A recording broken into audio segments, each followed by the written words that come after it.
Bonsoir, bienvenue dans votre émission autour de l'actualité que j'ai l'honneur et le plaisir de vous présenter sur les antennes de El Mourabitoun. Je rappelle que ce programme est un concept initié par la rédaction du journal télévisé afin de discuter pendant près d'une demi-heure sur un sujet d'actualité à chaud ou bien d'une problématique récurrente comme c'est le cas actuellement avec la recrudescence des violences faites aux femmes, sans doute l'une des violations des droits humains les plus répandues dans le monde. En effet, dans l'espace public ou privé, des millions de femmes dans le monde sont victimes de violences et peut-être physiques, psychologiques ou bien même sexuelles. C'est dans ce siège que nous allons parler de la jeune fille Awa Traoré qui a été tuée le soir d'un jeudi 29 mai au 6e dans la commune d'Elmina. Elle a été violée puis assassinée dans des conditions dramatiques et très douloureuses. Sa mort a déclenché une vague de soulèvement des hommes, des femmes, des enfants, des membres de la société civile, des créateurs de contenu, des influenceurs, des acteurs politiques se sont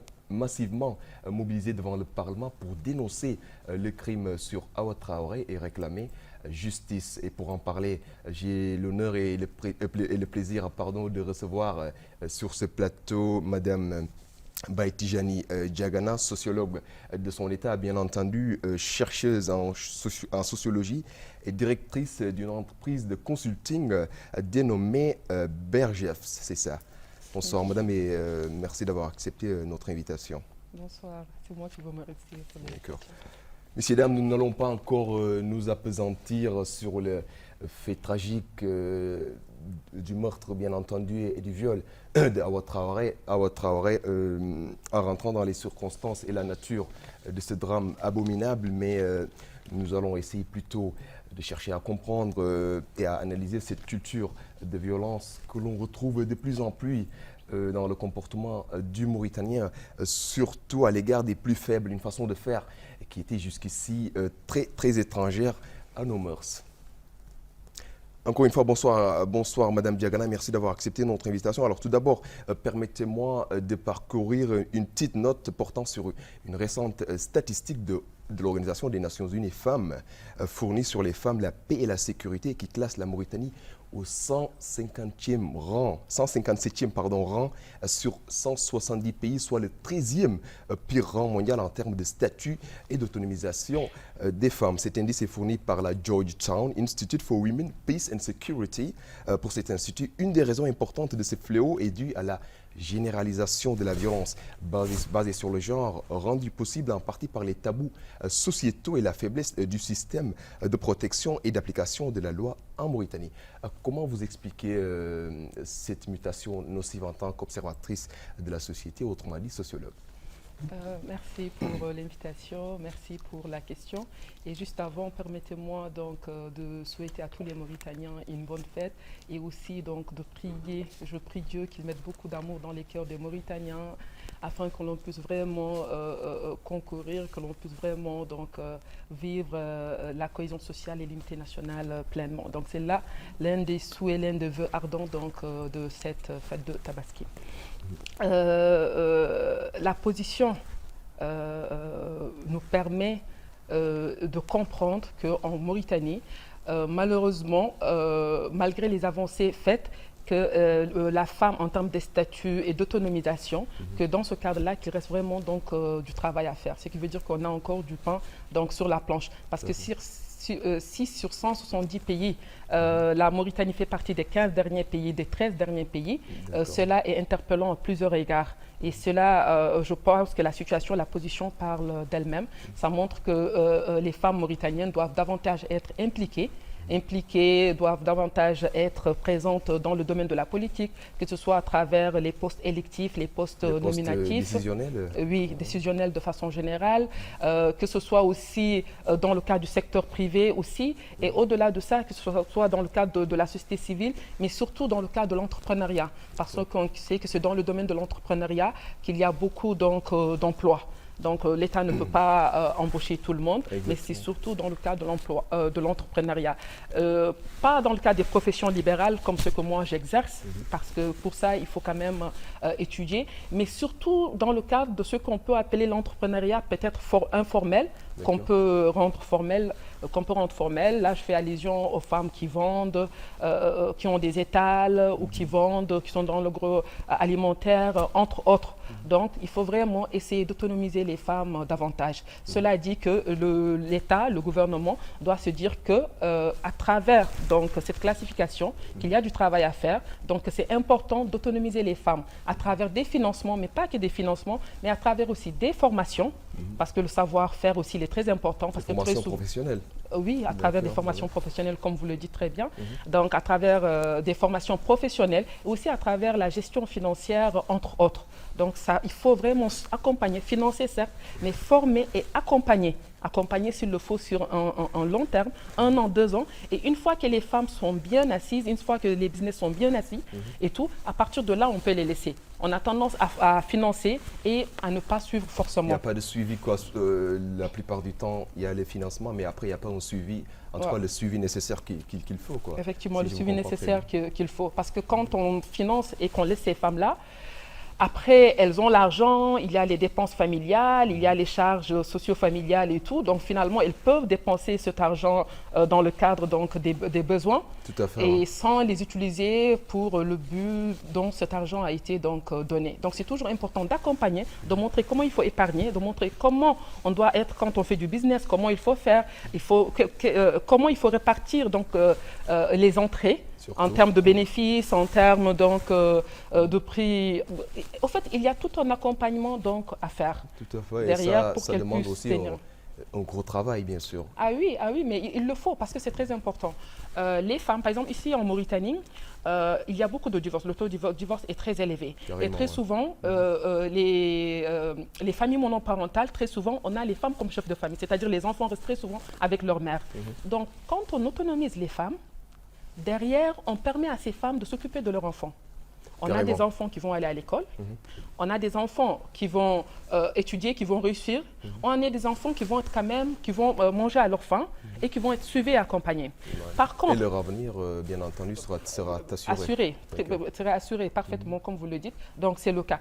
Mais malheureusement, quand les femmes ne sont pas autonomes, elles sont vulnérables économiquement et aussi, du coup, les enfants payent donc les conséquences de cette pauvreté, on va dire, féminine.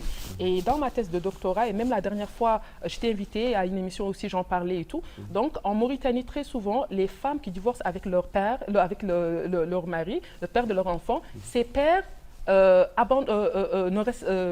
n'assument pas leurs responsabilités. Ils abandonnent leur rôle de père vis-à-vis de leurs enfants. Vis-à-vis de leurs enfants. Oui. Les enfants grandissent seuls avec leur mère. Ce qui est déplorable. Très déplorable. Et les femmes sont pauvres, généralement, elles ne travaillent pas.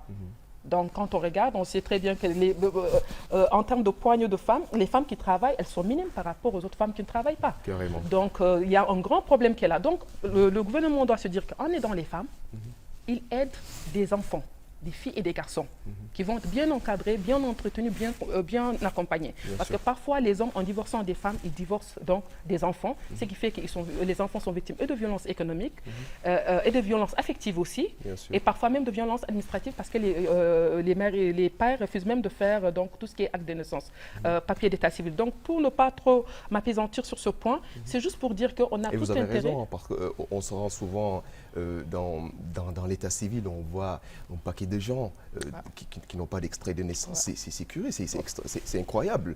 C'est incroyable. Donc, je rejoins un peu ce que vous dites concernant un peu la fuite de responsabilité des pères, surtout quand ça les arrive de divorcer de la femme après.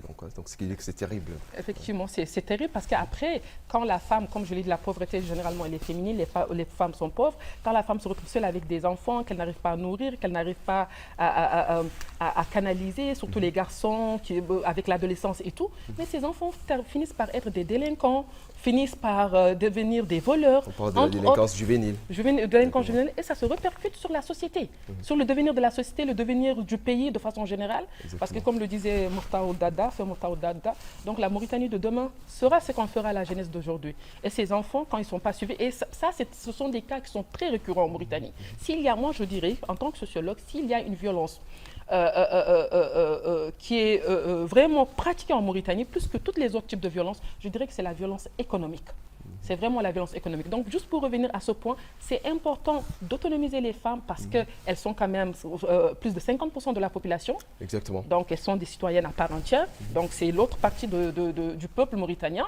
Et au-delà de ça, en le faisant, on rend service à la nation parce qu'on a derrière des enfants qui sont bien éduqués. Bon, bien éduqués quand même, ils vont avoir donc, le minimum de service. Donc, c'est juste pour dire que j'espère que lors du prochain classement, que la Mauritanie va se rattraper pour se retrouver à une position qui est vraiment meilleure.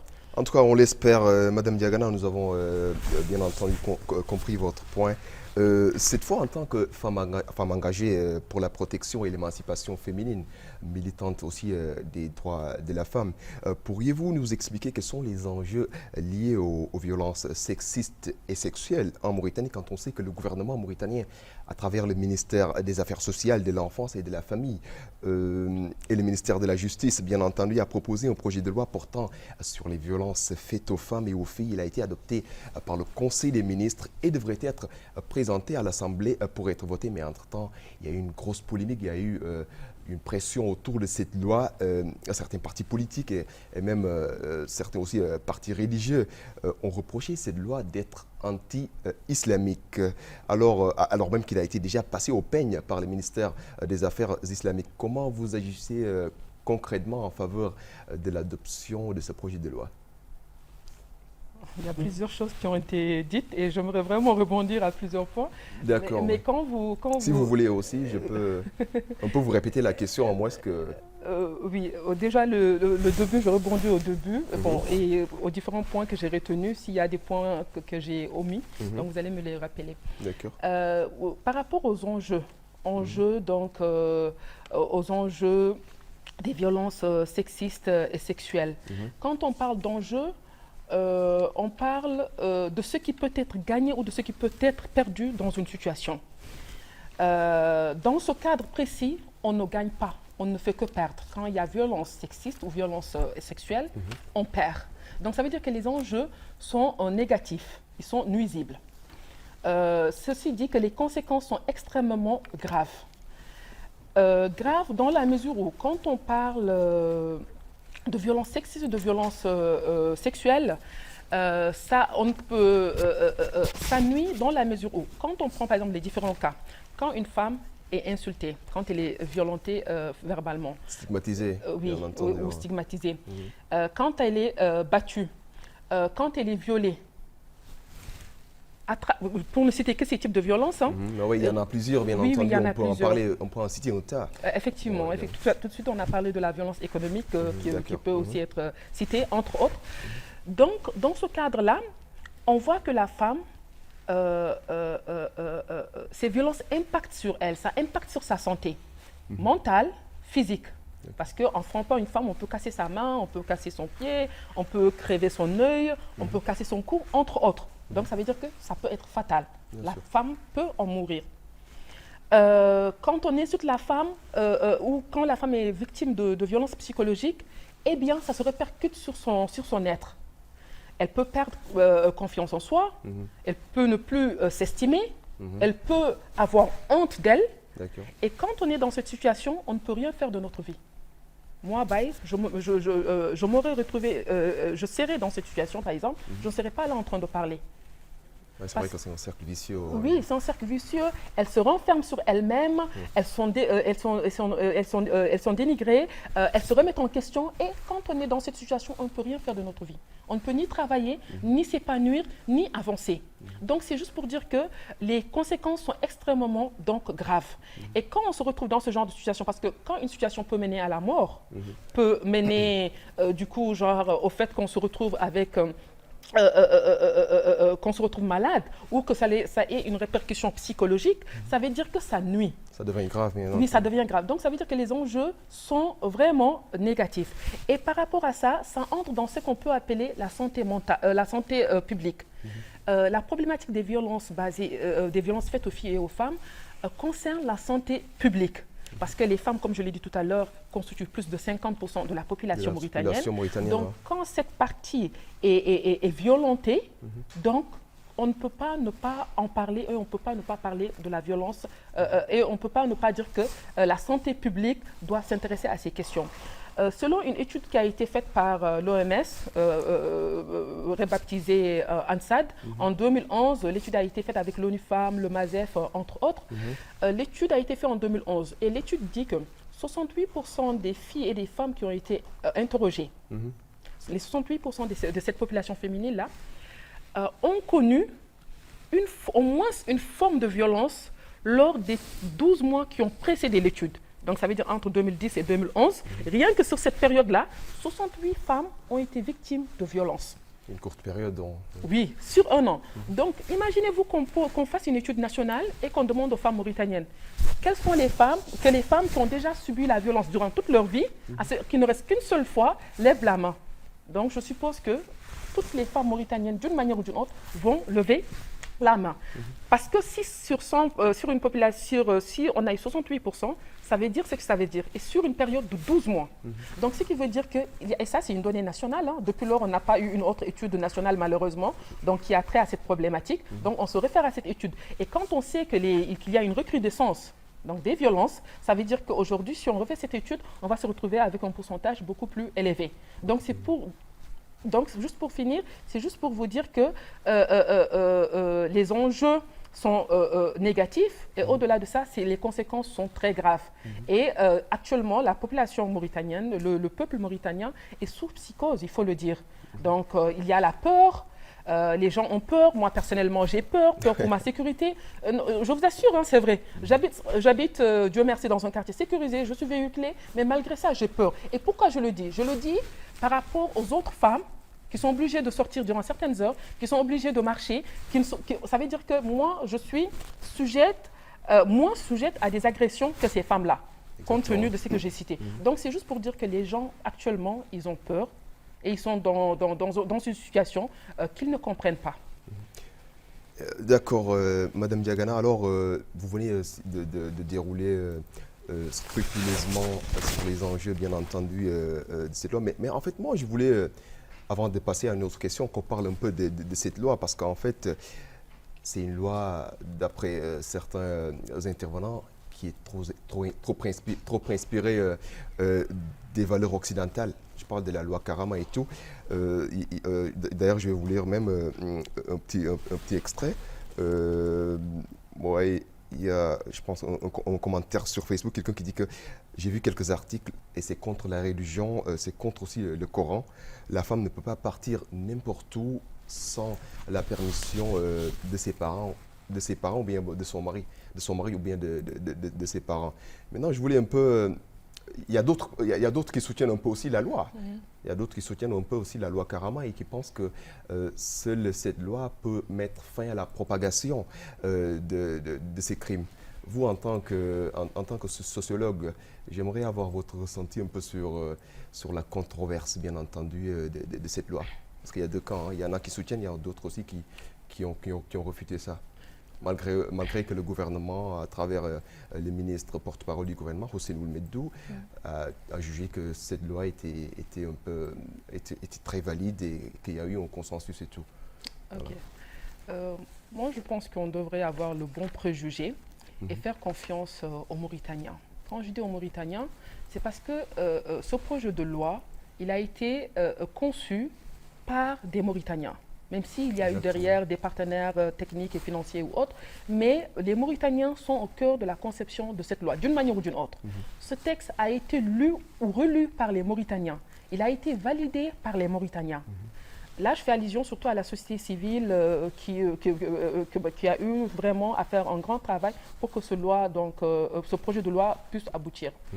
Et derrière, on a un gouvernement. Dans le gouvernement, on a des musulmans. Donc déjà, la société civile, comme je l'ai dit, la société civile, il y a donc des Mauritaniens, ce qui veut dire qu'il y a des musulmans.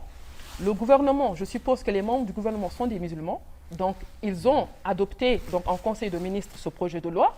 On a un ministère qui est chargé donc, des affaires islamiques et de l'enseignement originel. Exactement. Donc, du coup, c'est passé, comme vous l'avez si bien dit, au peigne fin donc, au niveau de ce ministère et tout. D'accord. Donc, quel est le problème qui se pose? Où ces Mauritaniens seraient moins musulmans que ceux qui lisent ce texte et les interpellent et disent que c'est contre l'islam. Moi qui parle là, je suis musulmane, je suis croyante, je suis pratiquante.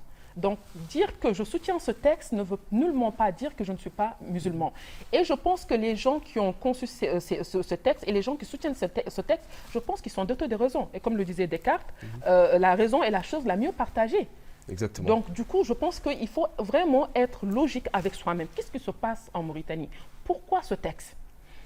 On a un cadre législatif qui ne protège pas assez les femmes qui sont victimes de violences, les femmes et les filles.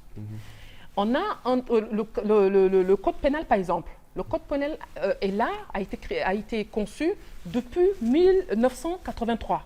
83 et maintenant, donc ça veut dire que le code pénal est plus âgé que moi.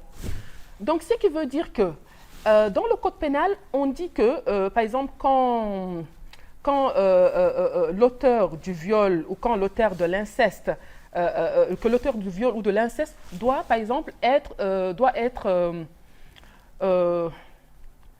connaître la peine de mort. Je prends un exemple. Non. Donc, ce sont les sanctions prévues pour les auteurs du viol marié et de l'inceste marié. C'est-à-dire quand le violeur ou l'auteur est marié ou quand l'auteur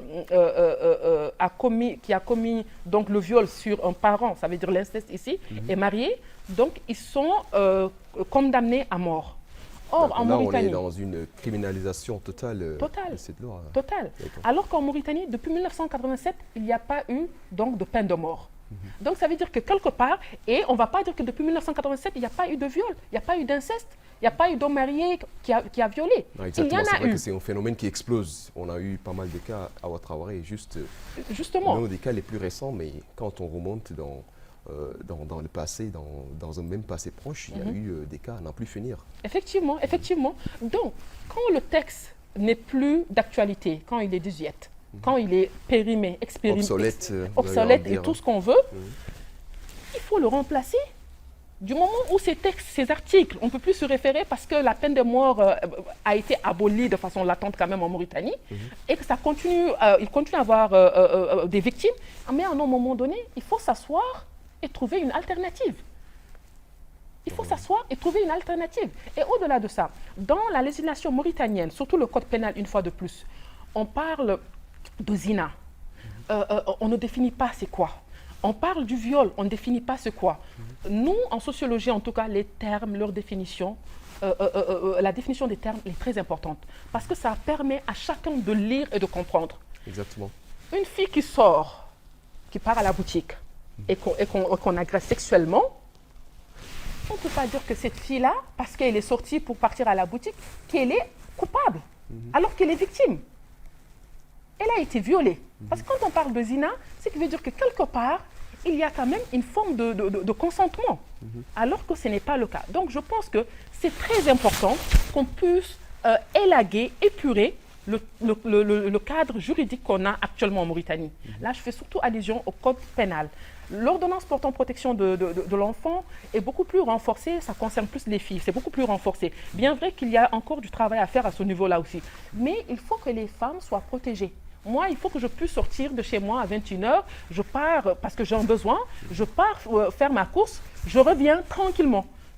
Sans qu'on nous dise, ah oui, c'est pareil, elle était sortie à 22h et quand elle sortait, elle n'avait pas mis de foulard sur sa tête ou bien quand elle sortait, elle n'avait pas porté des chaussures, entre autres. Est-ce que vous voyez? Donc, non. Et quand on fait comme ça veut dire qu'on veut simplement réduire notre liberté. Ça veut dire à partir de 18h, ne sortez plus, marchez comme ça, ne parlez pas comme ça. Ce n'est pas normal. Donc, il y a un texte qui n'est plus référencé. Les législateurs n'utilisent plus ces textes-là. Donc, il faut une alternative, il faut remplacer ce texte. Et c'est dans ce cadre que ce projet de loi, la loi Karama, a été conçu pour pallier un peu au manquement qu'il y a. Maintenant, si, par exemple, certains Mauritaniens ne sont pas pour ce texte, qu'ils disent exactement ce qu'est le problème. Parce qu'au début, le problème, c'était l'expression genre, le concept genre. Que oui, ça faisait allusion à d'autres pratiques telles que l'homosexualité, entre autres. Genre a été retiré, ça a été substitué par violence faite aux filles et aux femmes. Et ce n'est plus violence basée sur le genre. Maintenant qu'on parle des filles et des femmes, on revient dire, ah non, c'est contre l'islam. Moi, je parle de l'actuel projet de loi qu'on a, la loi Karama. L'actuel projet de loi qu'on a, quand on le lit du début à la fin, sincèrement, même si on reste perplexe par rapport à quelques points et tout, on ne peut pas le remettre fondamentalement en question. Il faut proposer, il faut que les femmes soient protégées. Et juste pour finir, le malheur n'arrive pas toujours qu'aux autres. Parce que malheureusement, il faut que le malheureux arrive donc à notre porte pour qu'on puisse réagir, pour qu'on puisse jauger le mal que les autres ont vécu. Parce que ça arrive à tout le monde. Aujourd'hui en Mauritanie, les filles sont violentées, que ce soit sexuellement, physiquement, verbalement, partout. Que ce soit à la maison, à l'école, dans la rue, dans les taxis, au marché, entre autres, partout. Donc ça veut dire que n'importe où, une fille peut être sujette à cela. Et je crois que les enfants ici, les Mauritaniens, les filles mauritaniennes et les femmes mauritaniennes sortent, elles partent partout. Donc il faut que ce problème, qu'on trouve une solution à ce problème. Et déjà, il faut que les femmes soient protégées sur le plan juridique. D'accord. On a très bien compris votre réponse, Madame Diagana. Alors, je voulais un peu rebondir sur le crime et le viol, bien entendu, à Ouattara. On constate qu'en Mauritanie, lorsqu'il y a un drame, le dispositif qui permet de prendre en charge les victimes, ou bien même la victime, n'est pas toujours spontané. Et d'ailleurs, pour appuyer ça, il y a une militante des droits de la femme qui a affirmé à notre micro que le procureur, après le drame, s'est déplacé 24 heures après. Il a demandé à ce que la victime soit transportée dans un bus, ce qu'ils ont refusé, bien entendu. Après des discussions, une ambulance a été mise à leur disposition. Vous pensez que c'est dû à quoi je sais pas, on peut dire ce manque de considération, ou bien du fait que le dispositif est toujours en retard, n'est pas spontané quand il s'agit d'un drame, bien entendu. Et en même temps, comment avez-vous réagi, vous, en tant que femme et bien entendu et sociologue, suite au viol et à l'assassinat d'Awa Traoré? Je vais commencer par la femme. Ça m'a écœurée, donc révoltée. Je pense que tout le monde a fait part de l'indignation. Et je pense qu'il y a une grogne populaire qui a témoigné de ce mécontentement. On ne peut pas se réjouir de cette situation. Et cette situation ne doit pas, en tout cas, laisser une personne indifférente, qu'on soit mauritanienne ou qu'on soit donc qu'on appartienne à un autre pays. Et vraiment, je trouve que c'est dommage. C'est dommage que l'on soit arrivé à ce stade. Donc, j'étais simplement révoltée, écœurée par cette situation, indignée. Maintenant, par rapport au traitement. D'accord, de façon succincte, madame, parce qu'on est un peu rattrapé par... Très bien. De façon succincte, un peu. Est-ce que ça vous agace, le fait que le dispositif d'habitude n'est pas spontané, comme je viens de dire? Oui, c'est à ce point que je voulais revenir. Donc, par rapport à ce point, ce n'est pas normal. Quand il y a un meurtre, les autorités surtout, doivent être sur les lieux le plus rapidement possible. Et il doit faire le nécessaire le plus rapidement possible. Je pense que ça, c'est tout à fait logique, c'est basique. On n'a pas besoin de le dire à qui que ce soit. Et même en faisant cela, au moins, ça témoigne du respect qu'on a vis-à-vis du peuple, vis-à-vis de la population et vis-à-vis aussi de la personne, de la victime et de sa famille. Ça soulage quelque part. Mais quand on laisse, par rapport à ce que vous avez dit, quand on laisse, par exemple, la victime pendant 24 heures sans être sur les lieux et demander que les déplacements se fassent dans des normes qui ne sont pas, de manière non conventionnelle, parce que quand il y a meurtre, quand même, ce n'est pas dans un bus qu'on met le cadavre, on le met plutôt dans une ambulance ou dans un véhicule qui est vraiment... donc approprié. C'est dans l'ordre des choses. Ouais. Oui, donc c'est le minimum des choses. Et au-delà de ça, en termes de quand il y a viol, quand il y a viol surtout, très souvent, il y a beaucoup d'obstacles que les victimes, ou surtout leurs parents, rencontrent malheureusement. Ça peut être la lenteur, par exemple, de la police, la façon dont elles sont reçues, la façon dont elles sont vues par la société, elles sont stigmatisées. Ça peut être... en fait, il y a beaucoup aussi par rapport aux tests d'ADN, au prélèvement plutôt, à la médecine médico-légale. Entre autres, il y a vraiment des lacunes par rapport, par exemple, à cette prise en charge. Et je reviens à la loi. La loi Karama prévoit, par exemple, une prise en charge holistique, totale. Et ça, c'est très important. C'est très important. Donc, c'est juste pour dire que ce traitement n'est pas un traitement qui est correct. D'accord. Vous appuyez la loi à l'image aussi de l'ONG Aman. On a eu une petite note de leur présidente, Sectou, qui dit que cette loi doit être adoptée dans les plus brefs délais, c'est-à-dire en toute urgence. Mesdames et messieurs, vous l'aurez compris, les violences faites aux femmes représentent actuellement un phénomène qui explose. C'est pourquoi les organismes qui aident les femmes et les sociologues, bien entendu, disent qu'il est impératif d'en parler aussi bien dans notre entourage que sur les réseaux sociaux. Madame Diagana, nous arrivons à la fin de cet entretien. Quel est votre dernier mot? Avec vous, un message à faire passer? Je demande à l'État, notamment donc, au président de la République qui est aujourd'hui à la tête de ce pays, de prendre au sérieux cette problématique. La population, le peuple mauritanien est sous psychose, les gens sont inquiets. Et je demande à tous les Mauritaniens, sans exception, de lutter contre les violences faites aux filles et aux femmes. Et de se dire que ça n'arrive pas toujours qu'aux autres. Ça peut nous arriver parce que ça arrive aux filles et aux femmes dans tous les endroits et à tous les moments. Donc, quand on ne compatit pas à la douleur des autres pendant qu'ils sont en train de vivre leur malheur, leur calvaire, il ne faut pas s'attendre à ce qu'on soit soutenu quand cela nous arrive. Je ne le souhaite à personne, quand cela nous arrive. Donc, c'est très important que tous les Mauritaniens, sans exception, franchement, mettre la main à la pâte, comme on dit, pour pouvoir régler ce problème. Je lance un appel vis-à-vis des députés, parce que les textes passent par l'hémicycle, par le Parlement. Exactement. Ils votent le texte. Et si le texte n'est pas passé jusqu'ici, c'est parce qu'au niveau de l'Assemblée, il y a toujours des blocages. Il y a un blocus là-bas. Oui, donc qu'ils lisent la loi Karama, du début à la fin. S'il y a des points qu'ils n'épousent pas, qu'ils les soulignent. Les gens vont discuter, il peut y avoir des débats pour s'entendre et pour qu'il y ait un texte, un cadre législatif qui va protéger les filles et les femmes. On ne peut pas continuer comme ça. Et comme je l'ai dit, ça détruit, ça tue, ça détruit.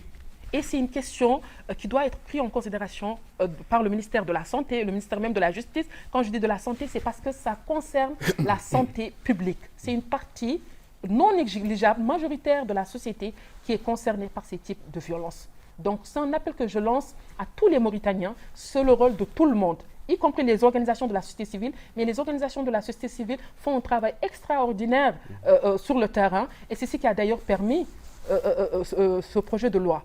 Donc, j'appelle tout le monde, y compris les universitaires, tout le monde vraiment, chacun en fonction de son domaine, chacun en fonction de ses moyens, de vraiment lutter contre les violences et de tout faire pour que cette loi puisse aboutir. En tout cas, merci à vous. Mesdames et messieurs, nous arrivons à la fin de cette émission.